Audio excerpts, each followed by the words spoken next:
C 24 तास या YouTube चॅनलला लाईक करा, शेअर करा, सबस्क्राइब करा आणि बेल आयकॉनवरती क्लिक करायला विसरू नका। सिडको प्रभाग क्रमांक 31 मध्ये गेल्या अनेक महिन्यांपासून नागरिक विविध समस्यांनी त्रस्त आहेत।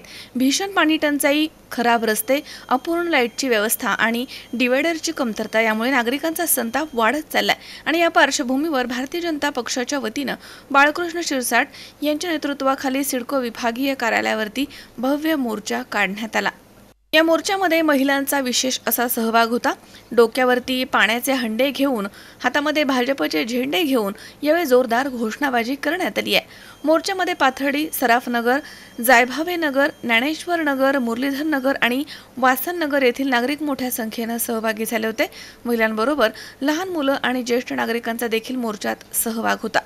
या आंदोलनासाठी मोठ्या खासगी बसेसची व्यवस्था करण्यात आली होती, जेणेकरून नागरिक सहजपणे सिडको विभागीय कार्यालयामध्ये येऊ शकतील। ठिकठिकाणी बॅनर लावण्यात आले होते। मोर्चाच्या दरम्यान स्पीकरवरनं सातत्याने घोषणा देण्यात येत होत्या, त्यामुळे काही काळ सिडको परिसरात वाहतुकीचा खोळंबा झाला। पोलीस प्रशासनाने योग्य त्या उपाययोजना करून बंदोबस्त ठेवला होता।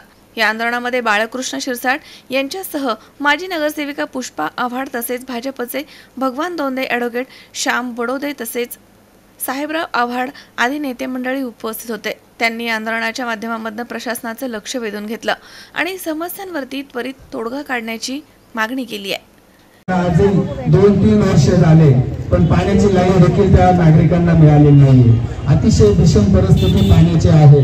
कारण जर आज बघितलं तर प्रभाग क्रमांक 31 मध्ये दर दिवसाचं जर नियोजन बघितलं तर कमीत कमी 200 पेक्षा जास्त टँकर प्रभाग क्रमांक 31 मध्ये येत आहे। म्हणजे अतिशय ग्रामीण भागापेक्षा दुर्गम परिस्थिती प्रभाग क्रमांक 31 ची झालेली आहे। तसेच तुम्ही परिसरामध्ये जर बघितलं ड्रेनेजची देखील अतिशय दुर्दैवी अवस्था आहे। त्यानंतर जो नवीन परिसर डेव्हलप झाला, काही जुन्या कोल्ह्या आहे, त्या परिसरामध्ये स्ट्रीट लाईटची देखील व्यवस्था नाही आहे। आजही त्या परिसरामध्ये 8-10 वर्ष झाले नागरिक राहतात पण स्ट्रीट लाईट नाहीये। तसेच रस्त्यांची देखील दुरावस्था झालेली आहे। ज्या पद्धतीने दूषित पाणी येतं, प्रभाग क्रमांक 31 मध्ये जवळपास 7 पाण्याचा भव्य जलकुंभ आहे, पण ते जलकुंभ जर बघितले तर 2-2.5 मीटरच्या पुढे त्या टँकर टाक्यांमध्ये पाणी येत नाही।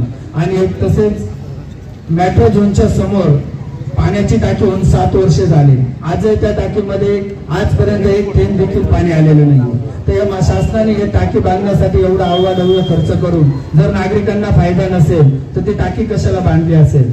निश्चित या सर्व जन आक्रोश घेऊन हे सर्व नागरिक आज महानगरपालिकेच्या गेटवरती उभे आहेत आणि महानगरपालिकेने गेट देखील बंद केलेला आहे। कित्येक दिवसापासून पिंपळगाव, जाधववाडी, काळवाडी त्यांना दिवसाआड पाणी भेटतं, ते कधीतरी पाणी भेटतं। म्हणजे अशी परिस्थिती आज आमच्या प्रभाग 31 मध्ये झाली आहे। जर म्हणलं तर या सर्व लोकांचं एकच आक्रोश आहे की पाणी आम्हाला खूप अत्यंत जरुरीचं आहे आणि ते पाणी जर येत्या काळात आम्हाला दिलं नाही तर याच्यापेक्षाही आम्ही आंदोलन सर्व मिळून एक मोठं आंदोलन करू। आज हे महिला स्वतः। किरण आहेर, सी 24 तास, नाशिक।